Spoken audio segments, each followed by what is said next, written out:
Bonjour à toutes et à tous. Vous allez bien? Bon appétit? Pour certains, certaines. Aucun problème, je vous en vaudrai pas. Tout va bien. Prenez votre temps. On a un tout petit peu plus de 20 minutes ensemble. L'idée, c'est qu'on puisse venir sur cette thématique, accompagner les managers dans leur prise de poste quand le learning vient faciliter l'onboarding. C'est vraiment le sujet qu'on va aller chercher et on va parler de posture managériale.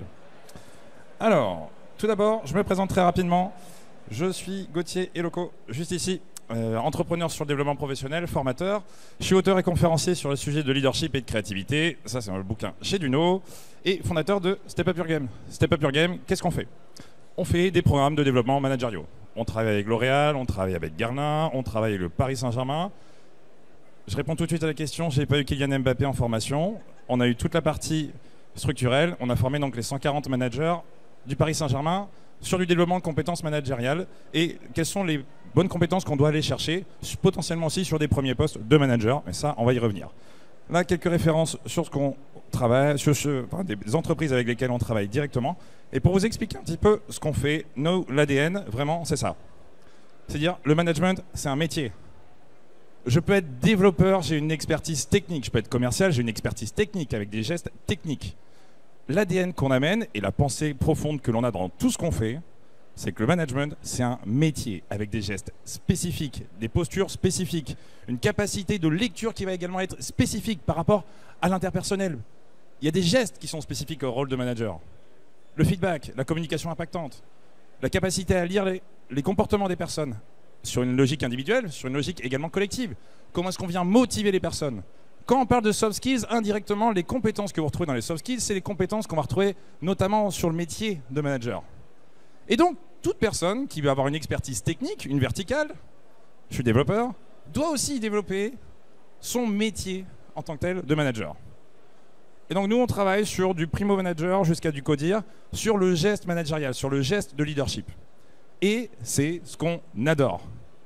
La boîte s'appelle Step Up Your Game. L'idée, c'est peu importe là où vous êtes sur votre niveau de compétence, on vous amène sur le niveau du dessus. Et ça fait 5 ans qu'on travaille sur différents programmes. Et à un moment, on s'est arrêté sur ça. Ça, c'est le feedback que l'on recevait dans de nombreux programmes dans lesquels on travaillait, sur lesquels on travaillait. C'est top ce que vous nous apportez. Pourquoi on n'a pas eu ça avant? Alors moi, j'ai une formation en école de commerce, mais après, je suis surtout passé en école de design. Avec l'idée, un designer, vous lui donnez un feedback répété, à un moment, il va dire c'est un signal faible, il y a un truc à creuser, on doit faire quelque chose. Ne pas traiter un feedback lorsque vous êtes formateur, c'est la pire des choses à faire. Feedback répété, ok, qu'est-ce qu'on en fait? Eh bien, pourquoi on ne nous donne pas ça avant? On s'est arrêté il y a 1 an et on s'est dit, c'est quoi le avant lorsqu'on travaille sur la compétence managériale? Et on s'est dit, tiens, on va aller créer un petit truc, on va aller creuser autour de la prise de poste. Il y a 1 an, en février l'an dernier, je démarre, je fais un post sur LinkedIn, je recherche des CEO, je recherche des top managers, j'offre du coaching en one-to-one. Qui a envie de venir? Mais la condition, vous êtes en prise de poste. J'ai envie de voir quelles sont les questions que vous vous posez. On allait chercher 9 profils. Les 9, on a eu des questions totalement identiques. Sur des profils, top manager, entre 35 et 55 ans. Et après, on s'est dit, c'est cool, mais le coaching à la prise de poste, ça existe déjà. Il y a déjà un paquet de monde à le faire. Est-ce qu'on ne peut pas aller chercher autre chose? Et là, on s'est dit, c'est intéressant, il y a une offre pour ces super profils, c'est cool. C'est pas gratuit. Est-ce qu'on pourrait aller faire quelque chose à un niveau du dessus, au niveau en dessous, sur le middle management, sur les primo managers? Est-ce qu'il y a quelque chose à faire? Est-ce qu'il y a quelque chose à proposer? Est-ce qu'on peut rendre accessible l'accompagnement à la prise de poste pour des managers, des primo managers de 24 ans qui se retrouvent tout de suite avec 2 personnes à manager?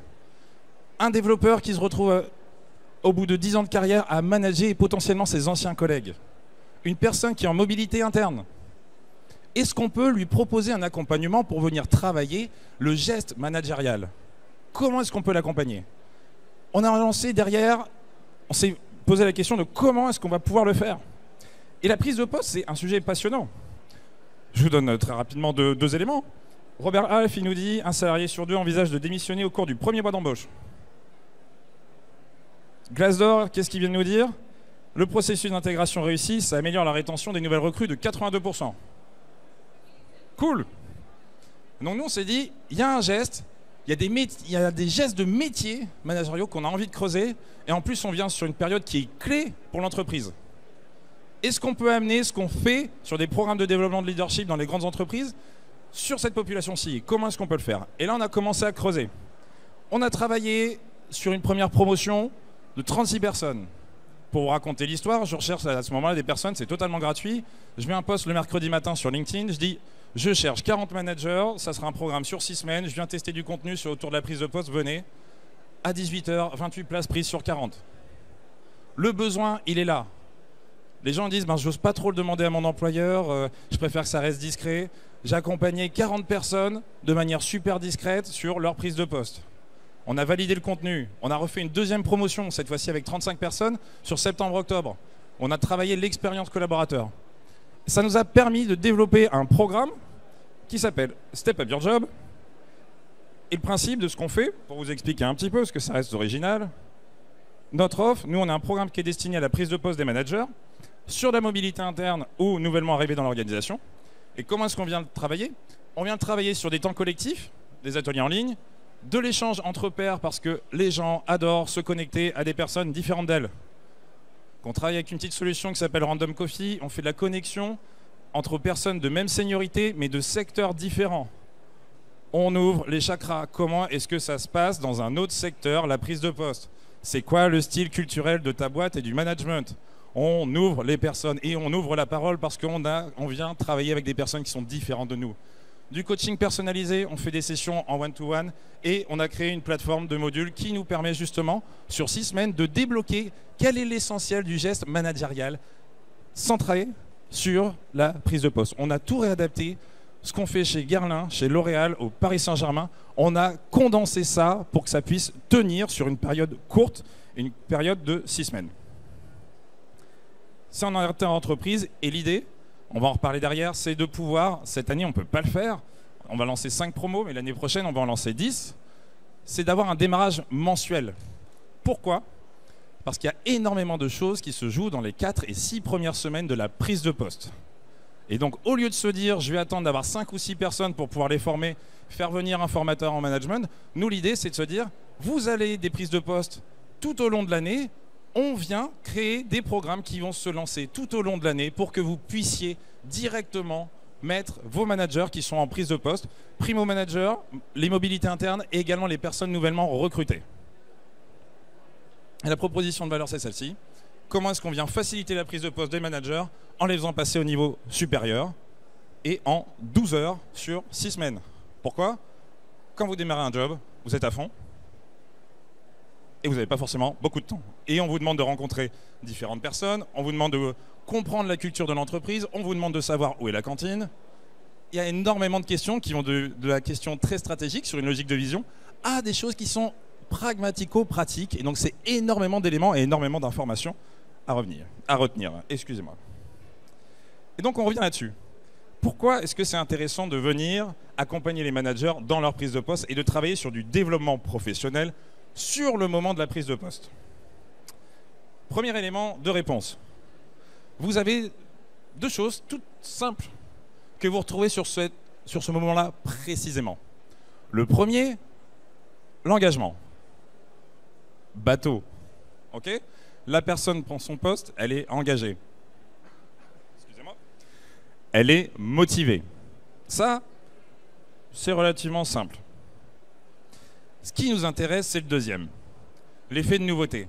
L'effet de nouveauté, c'est simple. Vous partez en voyage dans un pays dont la culture n'est pas la vôtre ou que vous ne connaissez pas du tout. Je pars en Inde, je pars au Pérou, je pars en Nouvelle-Zélande. Lorsque vous avez un effet de nouveauté, vous êtes en capacité d'accepter, de tester de nouvelles choses plus facilement. Et donc, une expérience qu'on vous proposerait en Inde, si on vous la propose tout à l'heure à la sortie du salon, vous n'allez pas forcément avoir le même regard. Et donc l'effet de nouveauté, il est super intéressant d'un point de vue pédagogique. C'est un point sur lequel on peut appuyer. Et il y a 2 choses qu'on retrouve derrière l'effet de nouveauté. Quand l'effet de nouveauté est présent, vous avez une capacité à désapprendre qui est plus forte et à apprendre de nouvelles choses. C'est un super moment pour changer aussi potentiellement des gestes managériaux. Donc même sur du change ou de la transformation en interne dans les boîtes, quand vous amenez de l'accompagnement et que vous avez cet élément-ci qui est avéré, ça devient super intéressant pour pouvoir plus facilement amener du changement dans les gestes et dans les postures des différentes personnes. Et pour vous le dire, là on commence des discussions avec Anastasia, qui est doctorante à HEC, qui travaille sur les habitudes comportementales et notamment sur les problématiques, enfin, sur les sujets financiers. Ça vous prend un peu moins d'un mois pour venir créer des habitudes simples, et notamment sur les gestes relationnels et les gestes interpersonnels. Typiquement, la base de lorsque vous arrivez sur votre prise de poste, dans la façon dont vous allez interagir et vous comporter avec vos équipes.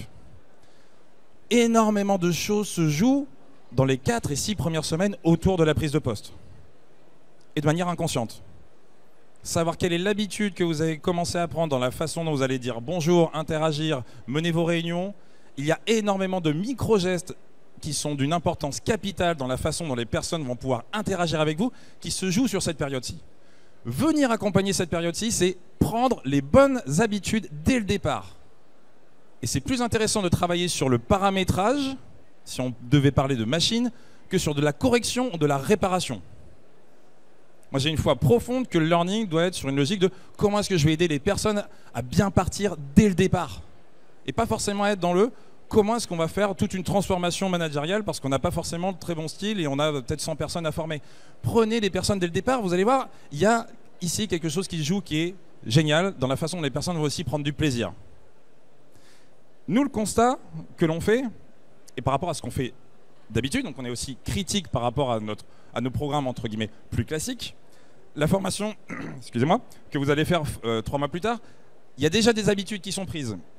Les personnes ont la tête dans le guidon, et sur la centaine de personnes qu'on a pu suivre l'an dernier sur la prise de poste, il y a une accélération qui se joue au bout de 4 à 5 semaines. Pourquoi? Parce qu'au bout d'un moment, on se dit c'est bon Martin, là c'était opérationnel, hein, on y va, on attaque.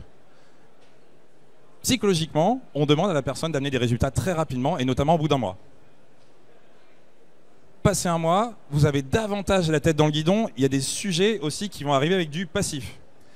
Et nous, le plaisir qu'on prend en tant que formateur, on se retrouve avec des personnes qui sont en plein effet de nouveauté, donc beaucoup plus ouvertes à des changements de pratique ou à des modèles qui vont les aider au quotidien. Elles vont plus facilement les mettre en action. On a un engagement qui va permettre une transformation sur le terrain qui va être beaucoup plus forte.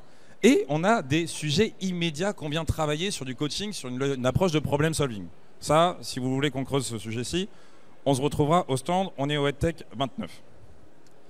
Et ce qui nous a intéressé, c'est qu'on va retrouver des sujets qui sont totalement identiques, peu importe la seniorité. On a eu du primo manager de 23 ans et du je rentre en codir de 50 ans dans nos programmes. Qu'est-ce qui est intéressant? Allez-y, c'est le moment de la capture de slide. Allez-y, on est bon? C'est bon? Je récupère, comme ça vous n'êtes pas en train de regarder votre écran, on s'écoute comme il faut. Je le fais. Première semaine, la légitimité. Bonjour, le syndrome de l'imposteur. Est-ce que, en ressources humaines, vous avez déjà eu des discussions sur la légitimité avec des collaborateurs? Ouais. Mais l'avoir la première semaine, c'est compliqué pour le collaborateur de l'avoir. On travaille sur la rationalisation de la légitimité. On a envie d'avoir des personnes, lorsqu'elles démarrent leur taf, qu'elles soient en pleine confiance. On veut qu'elles puissent amener de la performance. On veut qu'elles puissent embarquer leurs équipes. On travaille la légitimité. Derrière, comment est-ce que je vais comprendre le contexte de mon entreprise, mon rôle, mon périmètre? Comment est-ce que je commence à comprendre la culture interne entre ce qu'il y avait sur le papier, ce qu'on m'a dit, et la réalité? Comment est-ce que je vais pouvoir amener mon style managérial avec justesse? Nous, on s'est amusé à voir qu'il y avait peu de personnes qui étaient en capacité de mettre des mots sur manager, c'est quoi pour moi? Mais moi, si je suis membre d'une équipe, j'ai besoin que moi, N+1 ou ma N+1 m'explicite ce que veut dire le management pour elle. C'est hyper important. Ça permet de clarifier les attentes, ça permet de savoir comment est-ce qu'on va pouvoir interagir ensemble. Comment est-ce qu'ensuite je vais poser une vision? Comment est-ce que je vais pouvoir amener de la performance? Comment est-ce que je vais pouvoir davantage venir embarquer mes équipes? Et comment est-ce que je vais pouvoir déléguer et se projeter? Ça, c'est issu de ce qu'on a pu observer auprès d'une centaine de managers. On leur a fait confirmer et nous dire « Ok, est-ce qu'on est dans le juste par rapport à tout ce que vous avez vécu, peu importe votre seniorité ?» Oui. On a créé notre programme en fonction de ce que nos utilisateurs ont pu nous amener. On est parti du terrain et ça nous a permis de créer notre programme sur 6 semaines dans les modalités dont j'ai pu vous parler en amont. Et pour vous expliciter un petit peu les éléments, aujourd'hui, l'onboarding, les entreprises le font de mieux en mieux sur la compréhension culturelle de l'entreprise, la logique de valeur, l'état d'esprit, sur les process, parce que c'est essentiel. Où est-ce que je pose mes congés payés, etc. Où est-ce que je dois faire potentiellement du reporting? La question très classique de où est la cantine? On en a besoin, c'est tout simple, mais ça met des repères pragmatico-pratiques. On en a besoin quand on est sur une prise de poste, littéralement. Et on s'est rendu compte que sur l'accompagnement dans la posture managériale, il y avait énormément de sensibilité de la part des collaborateurs. C'est très compliqué pour un collaborateur de pouvoir venir travailler et poser des questions qui viennent travailler et re-questionner la question de légitimité, notamment si vous êtes nouvellement recruté et que vous êtes en période d'essai. Et c'est là où on s'est dit, certes, les dirigeants et les top managers ont des coachings à la prise de poste, c'est cool, mais nous, quand on a envie de travailler la performance des équipes, on a envie de prendre les personnes quand elles démarrent. Et je vous parle en tant que formateur, je m'éclate encore plus sur ce que je suis en train de développer là, en ce moment. Et quand j'en parle à mes potes, c'est pas du tout, ils trouvent ça un peu idiot hein, d'un point de vue purement financier. Je peux continuer à travailler avec des grands groupes et dire ok, Gauthier, est-ce que tu peux former 40 ou 100 personnes et on fait un prix par participant? Et administrativement, c'est beaucoup plus simple. Mais là, on sent qu'il y a un besoin, on sent qu'il y a un truc profond qui peut être super intéressant pour les organisations, qui est de dire prenez les personnes dès le départ, travaillez l'accompagnement et peu importe la seniorité. Là, nous, on n'est pas un programme de coaching, on travaille sur une logique de suivi individuel du manager au moment de sa prise de poste, mais avec une expérience qui est collective. On fait des promotions de 30 à 40 participants et qui vont pouvoir démarrer sur un aspect mensuel. Et pour vous dire, ça, c'est les 26 répondants sur notre fin de questionnaire sur la deuxième promo qu'on a pu faire, sur septembre-octobre. On leur a demandé quelle note vous mettriez à votre entreprise sur l'onboarding de nouveaux postes, notamment sur la question managériale, sans considérer le programme. Ça, c'est ce qu'on a. Et je peux vous montrer le Google Form à la sortie sur le stand. Ça, c'est en considération avec le programme. On passe d'une moyenne à 4,8 à une moyenne à 8,7. Le principe, il est de se dire, ma boîte, sur la logique, les aspects pragmatico-pratiques, les points culturels, c'est nickel, c'est cool. Mais sur ma posture managériale en tant que telle, c'est un sujet touchy. L'accompagnement extérieur, il est venu renforcer cet élément-ci pour travailler la notion de confiance. Ce qu'on amène en travaillant du développement de compétences au moment de la prise de poste, c'est ça. On vient bosser quelque chose qui est très intangible mais qui est essentiel quand on démarre, la confiance des managers dans leurs premiers pas. Le deuxième, quand vous aidez le manager, vous venez travailler indirectement sur l'embarquement des équipes. On a même jusqu'à 85% des participants qui partagent les apprentissages et les modèles que l'on amène directement avec leurs équipes. Donc ça, je n'ai pas la stat de vous dire combien de personnes on forme au total, mais on sait que parmi les 100 qu'on a pu accompagner, il y a de la formation indirecte parce que les personnes prennent les outils, les amènent directement avec leurs équipes pour créer des discussions, faciliter la compréhension, plus facilement embarquer, expliciter leur style managérial, comprendre quelles sont les motivations de chacun et de chacune dans le travail. Et derrière, on a une rapidité de performance des participants dans leur prise de poste. Aujourd'hui, et là-dessus, on n'a pas les stats, parce qu'on ne les a pas cherchés, simplement. Ce qu'on constate, et c'est ce que les études amènent, il y a très peu, il n'y a pas d'études françaises là-dessus. Là, on est en train de discuter pour potentiellement embaucher un jeune docteur et travailler sur la question. Mais pour les organisations, le fait de pouvoir accompagner les personnes et travailler sur le développement de compétences au moment où les personnes sont sur des phases de transition et notamment celle de la prise de poste, vous augmentez la marque employeur. En quoi est-ce que vous l'augmentez? Tout simplement, vous avez une nouvelle recrue, vous lui explicitez qu'il va y avoir un programme d'accompagnement sur sa posture managériale et qu'elle va le faire ça en inter-entreprise, que ça ne va pas lui prendre beaucoup de temps. Vous travaillez également votre attractivité. L'expérience collaborateur, quelqu'un qui est promu en interne, vous venez le rassurer sur sa posture managériale.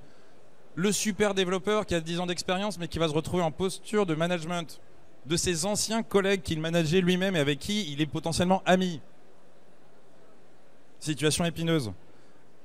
Vous aidez l'expérience collaborateur et vous travaillez sur un sujet qui est assez sensible dans un contexte de guerre des talents, la notion de rétention. Vous avez en psychologie un truc qui s'appelle l'effet de sérialité qui est assez intéressant.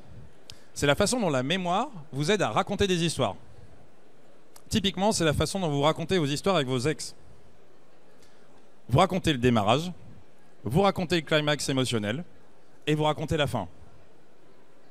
Prendre du soin, mettre du soin sur le démarrage, ça vient bosser ça, ça vient bosser ça, ça fait généralement que la relation va durer un peu plus longtemps. Et au-delà de ça, lorsque la personne part, l'effet de sérialité il prend encore plus son sens. La personne, lorsqu'elle va raconter son expérience auprès de l'entreprise XY, qui est la vôtre, elle dira quand ça a démarré, voici comment ça s'est passé, d'ailleurs j'ai été accompagné. Ça va rester dans son storytelling de marque.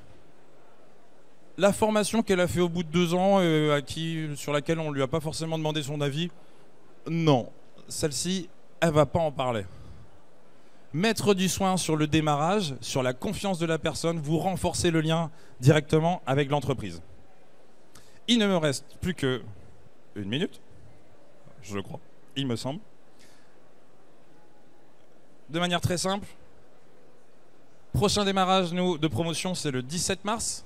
Il nous reste une quinzaine de places sur 30. On est sur un format un peu plus petit. On est sur un prix découvert dans la mesure où c'est la première fois potentiellement vous travaillez avec nous sur 1 200 € hors taxe par participant. Ça, la deadline, c'est le 6 février. Et si vous voulez qu'on continue d'échanger, on est sur le stand EdTech 29. Et vous avez ce QR code qui vous permet soit de demander une démonstration de 20 minutes, ou de potentiellement dire, moi ça m'intéresse parce que j'ai envie de tester et j'ai potentiellement un manager, une personne à qui je pense, qui prend son poste entre, on va dire, mi-février et début avril. Je vous laisse sur cette slide et je reste disponible pour pouvoir échanger tout autour et directement aussi sur le stand. Et merci en tout cas à toutes et tous pour votre écoute. Bonne journée et bon salon.